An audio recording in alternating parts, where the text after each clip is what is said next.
guys, and welcome back to Witchcrafts. Okay, so on this particular channel, I teach on how to make, certain things that you can use for rituals, spirituality, things of that nature.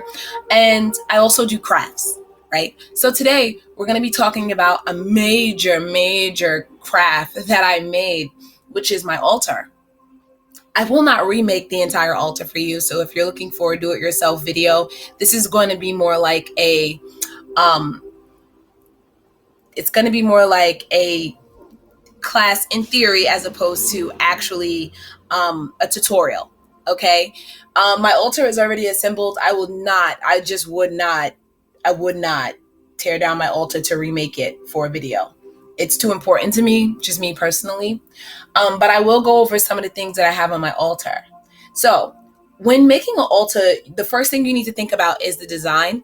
The design is going to be particular to you. It's going to be significant to you. Okay. There is no real way to do this that has to be done because we're all coming from different faith systems, different belief systems, and that's okay. Actually, that's necessary, right? So the first thing that I have here after I made my boxes, the first thing that went on my altar was my silver bowl. I got this bowl at a thrift shop. Honestly, I feel like it's a wonderful thing because I don't think they actually knew what it was, and it was priced, ready for this, at $1.99. But yes, it is a silver bowl. You can actually see from the actual oxidation of it that it is definitely a silver bowl. So the first thing that I did when I got this bowl is it kind of intrigued me. It kind of spoke to me in different ways. And the first thing that I did was I used to cleanse my stones in it. I would put salt in it, put my stones in it. And it was also a place to keep my stones when I wasn't using them. And then all of a sudden I was like, oh, I can use this with salt and my stones to charge things, to cleanse things. This is a great bowl. And it just kind of intrigued me and got me to getting more and more things I could use on my path. The next thing that I have over here is my Himalayan salt rock. It is not plugged in at this current time, but I just love it. Okay, so that's the first thing that I got. Let's see. I may be able to light it up for you guys. Let's see if I can make this happen without knocking the whole thing down. All right, so it is one of those light changing rocks. I love it. Oftentimes I will turn it on when I sleep. I just love the different, colors that come from it, and obviously its ability to cleanse the actual, area around it.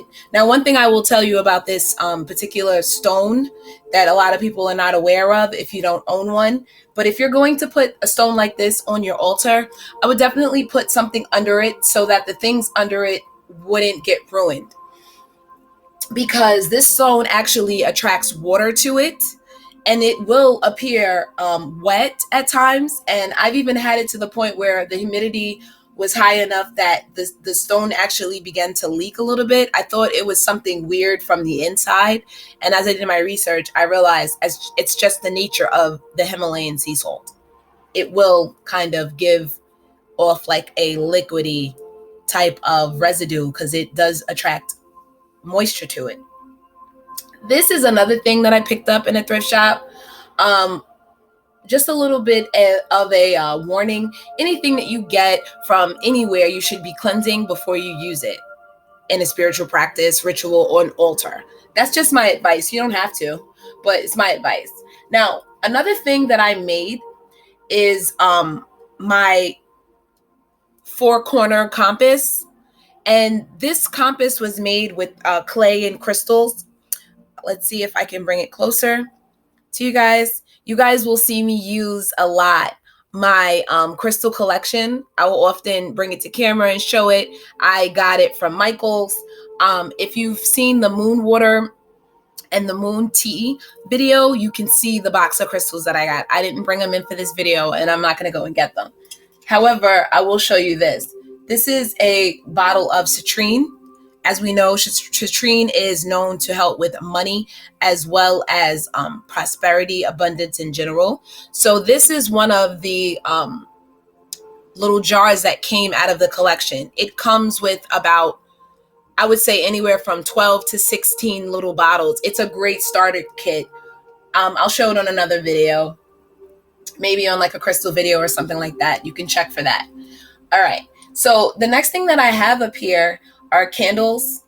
I did find these candles the same day that I found this candle as well as these two items. I found them in the same place, the same thrift shop that I also found this.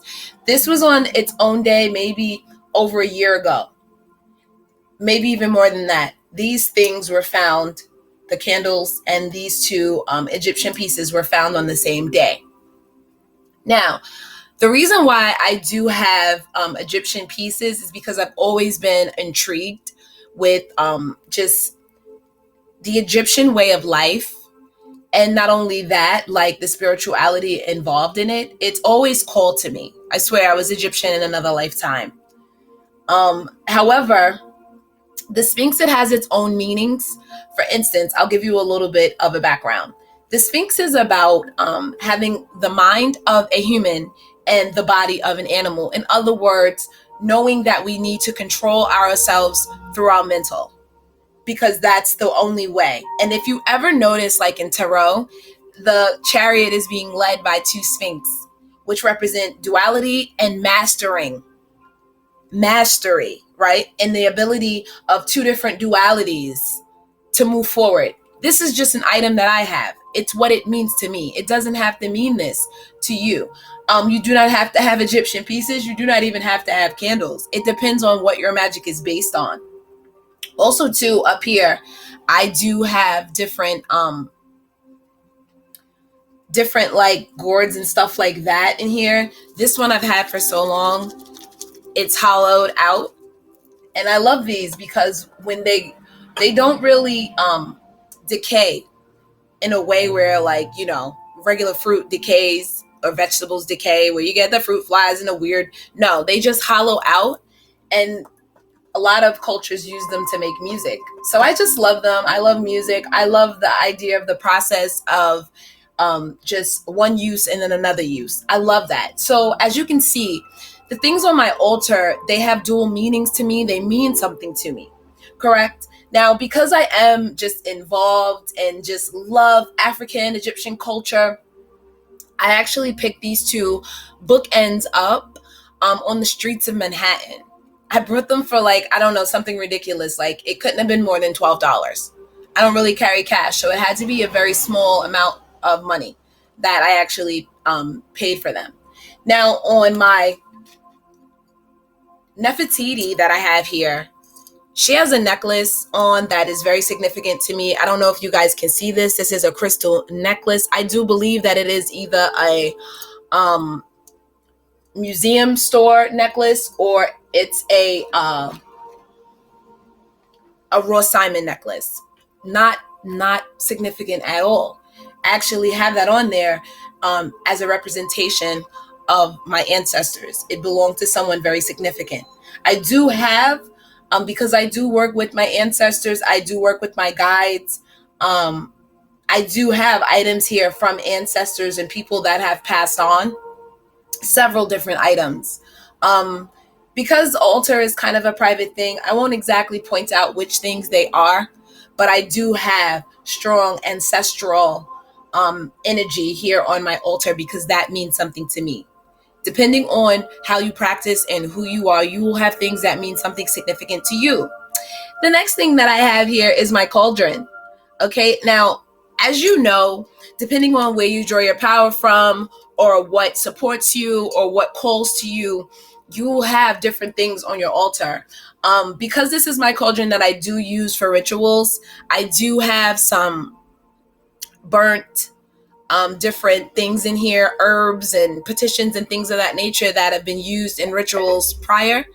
I don't know if you guys are familiar with black salt, but that is what that is going to be used for. Black salt, which is very which is a very powerful protection tool, right? I also have my mortar and pestle here. I never say that second word correctly, but I do have that. When I brought this, I was very interested in the stone and what it was made out of. Significant to me, not to you guys. But as I said before, because I work with stones, that's what I do. Now, another thing that I've done on my altar in particular is I also leave anything that I use for rituals. I leave it up here. I do have my anointed oil that I've made. I'm going to make a video on this, right?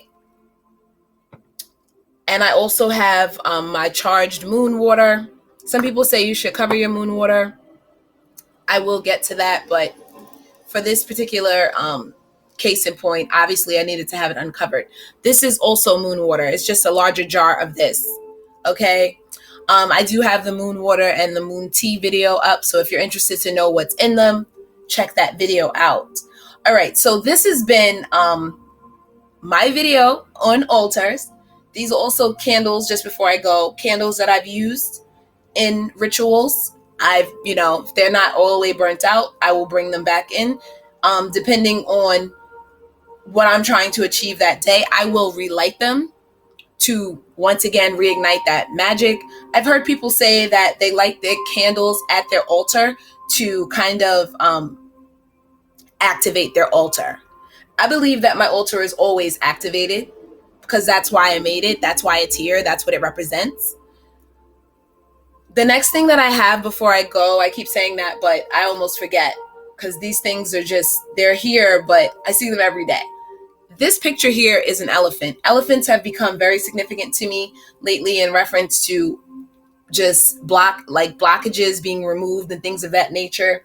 And this is a picture that I actually drew on a very sad night, but it became a beautiful thing. I went to a paint night because I was sad, and this picture and the experience helped me wash that sadness away. I also have little things and trinkets laying around that I won't actually pull out because I do believe in some ways that certain parts of your magic are sacred, but I do have things here that represent different things to me. This is a time where I jumped over a hurdle very quickly, and new things were able to be born. Like sometimes things happen for a reason, because if I didn't go to this paint night, I probably would have still been out of my element in reference to life path. This particular event that led me to this paint night led me to start crafting again, which led me to making these videos, right? Yeah, it was a little bit of steps in between, but you guys get what I mean. And I also have things over here that represent good things that have happened in my life as well, such as this picture. I have things like, like pins and things that I've worn to events where I was honored or where I was acknowledged and things of that nature. So when I say that, you want to infuse your altar with the power of, first of all, thought. Put some thought into what you're trying to do, right? And then put some thought into what you want. Intentions are everything. And then start gathering things in your life that represent that to you. All right. And another thing that is not on my altar, which usually sits right here, is this high priestess picture frame that I made. All right. I will probably make one of these with you guys in a video. But this is a high priestess painting that I drew. You see what I mean, guys? Like if I didn't go to that paint night that night, I would have forgotten and probably still not realized how much I enjoyed painting, and that it's an actual, skill that I have. I'm not Michelangelo or anything, but I have my own uses for my abilities. However, just me going to that event and just this silver bowl coming into my life pretty much led me on the path to gather more objects that would be sacred to myself and to start this altar and to get more into my spiritual practices. Okay. Now, for me personally, as a preference, I like a lot of light. So these lights that you see are a string of lights that have like a little box that's battery powered, because I don't always light candles, right? So, but I do like to see light in this area. It's very spiritual for me. So I have that, and I have candles that I light. That's my preference. I don't light all of my candles. Some of them are just for decoration, and then I have those that I light when I'm meditating at my altar, when I'm praying, or whatever that I'm doing. All right. So this has been a video on how to make an altar. Some of the things you can think about when you do your altar. All right. So thank you guys for watching. And if you'd like to know more about this subject, email me, say something in the comments, and we'll get deeper into it.